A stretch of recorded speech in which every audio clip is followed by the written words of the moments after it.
Praise God. നമ്മുടെ ദൈവം പ്രാർത്ഥന കേൾക്കുന്ന ദൈവമാണ്.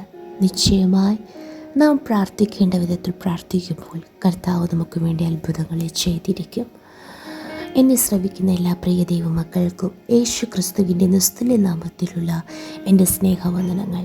ഈ പ്രഭാതത്തിലും നമ്മുടെ കർത്താവും രക്ഷിതാവുമായ യേശു കർത്താവ് എങ്ങനെ പ്രാർത്ഥിച്ചു എന്ന് അല്പമായി നമുക്ക് ധ്യാനിക്കാം. അതിനായി എബ്രായർക്ക് എഴുതിയ ലേഖനം 5-ാം അധ്യായം 7-ാം വചനം നമുക്ക് വായിക്കാം. ക്രിസ്തു തൻ്റെ ഐഹിക ജീവകാലത്ത് തന്നെ മരണത്തിൽ നിന്ന് രക്ഷിപ്പാൻ കഴിയുന്നവനോട് ഉറച്ച നിലവിളിയോടും കണ്ണുനീരോടും കൂടെ അപേക്ഷയും അഭയയാചനയും കഴിക്കുകയും ഭയഭക്തി നിമിത്തം ഉത്തരം ലഭിക്കുകയും ചെയ്തു. പ്രിയ മക്കളെ, നമ്മുടെ കർത്താവായ യേശു ക്രിസ്തു തൻ്റെ ഐഹിക ജീവകാലത്ത് ഈ ഭൂമിയിൽ താനായിരുന്നപ്പോൾ തൻ്റെ പിതാവായ ദൈവത്തോടുകൂടെ തനിക്ക് നല്ല ബന്ധമുണ്ടായിരുന്നു. താൻ ഇവിടെയും തൻ്റെ സ്വന്തം ഇഷ്ടപ്രകാരമല്ല താൻ ശുശ്രൂഷ ചെയ്തത്.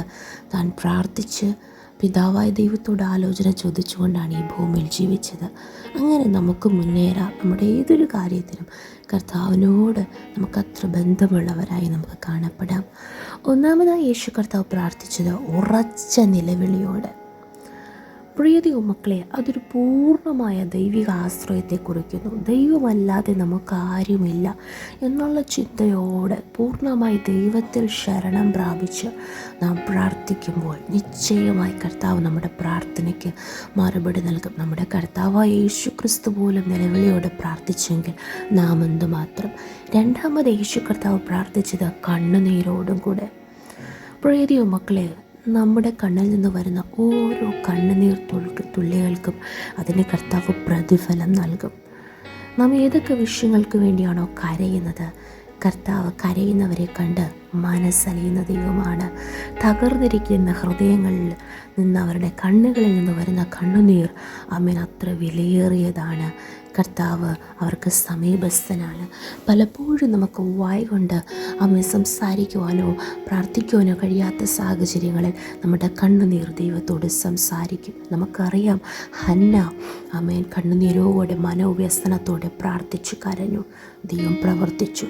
മൂന്നാമതായി ഭയഭക്തി നിമിത്തം യേശുവിന് ഉത്തരം ലഭിച്ചു. പിതാവായ ദൈവത്തോട് യേശുവിന് ഭയഭക്തി ഉണ്ടായിരുന്നു. എന്താണ് ഭയഭക്തി?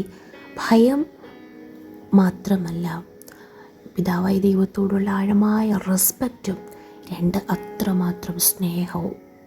ദൈവത്തോടുള്ള സ്നേഹവും ദൈവത്തോടുള്ള ബഹുമാനവും കൂടെ ചേരുമ്പോഴാണ് അത് ഭയഭക്തി എന്ന് പറയുന്നത്. പ്രിയ ദൈവമക്കളെ, നാം കണ്ണുനീരോടെ പ്രാർത്ഥിക്കുന്നവരാണ്. എന്നാൽ ആ കർത്താവിന് നമ്മുടെ ഒരു സ്തോത്രം ജോലിക്കാരനായിട്ട് വേലക്കാരനായിട്ട് നാം ഒരിക്കലും കാണരുത്. ഭയഭക്തിയോടെ ആ ദൈവത്തോടുള്ള സ്നേഹത്തോടുകൂടെ ഭയത്തോടെ വിശുദ്ധിയോടെ പ്രാർത്ഥിക്കേണ്ട രീതിയിൽ നാം പ്രാർത്ഥിക്കുമ്പോൾ യേശുവിനെ മരണത്തിൽ നിന്ന് എഴുന്നേൽപ്പിച്ച് സ്തോത്രം കർത്താവിനെ വീണ്ടും ഉയർപ്പിച്ച അതേ ആത്മാവ്, അതേ ദൈവം നമ്മെയും നമ്മുടെ സാഹചര്യങ്ങളിൽ നിന്ന് ഉയർപ്പിക്കും. Praise God. ഇവിടെ യേശുവിനെ മരണത്തെ പിടിച്ചടക്കുവാൻ അസാധ്യമായിരുന്നു. സ്തോത്രം. കാരണം യേശു തന്നെ മരണത്തിൽ നിന്ന് രക്ഷിപ്പാൻ കഴിയുന്നവനോട് ഉറച്ച നിലവിളിയോടും കണ്ണുനീരോടും പ്രാർത്ഥിച്ചു. പ്രിയ മക്കളെ, മരണം എന്ന് പറയുമ്പോൾ അസാധ്യം. നമ്മുടെ മുൻപിൽ കാണപ്പെടുന്ന ഏത് അസാധ്യങ്ങളിൽ നിന്നും, എത്ര ശോചനീയമായ പ്രാർത്ഥനാവശ്യങ്ങളുടെ നടുവിൽ നിന്നും ഇനി രക്ഷയില്ല എന്ന് പറയുന്ന ആഴങ്ങളിൽ നാം ആയിരിക്കുമ്പോഴും കർത്താവ് അവിടെ നിന്ന് നമ്മെ രക്ഷിപ്പാൻ കഴിവുള്ള ദൈവവുമാണ്. ഇന്ന് പകൽക്കാലം നമ്മെ ദൈവകരങ്ങളിൽ ഏൽപ്പിച്ചു കൊടുക്കാം. മരണത്തിൻ്റെ നീക്കുപോക്കുകൾ കർത്താവായ യഹോവയ്ക്കുള്ളവ തന്നെ.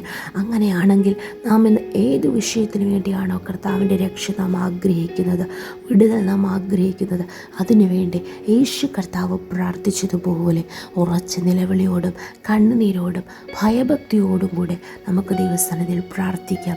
കർത്താവ് നിശ്ചയമായി നമുക്ക് വേണ്ടി പ്രവർത്തിക്കും. നമുക്കൊരുമിച്ച് പ്രാർത്ഥിക്കാം. നല്ല ദൈവമേ, സ്വർഗ്ഗസ്ഥ പിതാവേ, അനുഗ്രഹിക്കപ്പെട്ട ഈ നല്ല പ്രഭാതത്തിലും അങ്ങ് ഞങ്ങൾക്ക് നൽകിയ നല്ല ആലോചനയ്ക്ക് സ്തോത്രം. വചനപ്രകാരങ്ങളെ സമർപ്പിക്കുന്നു.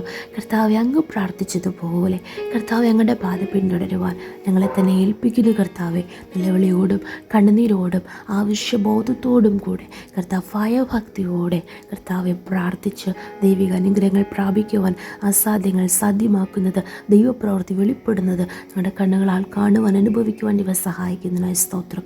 യേശുവിൻ്റെ നാമത്തിൽ ആമേൻ. Good morning. Wishing you a wonderful day and a blessed week.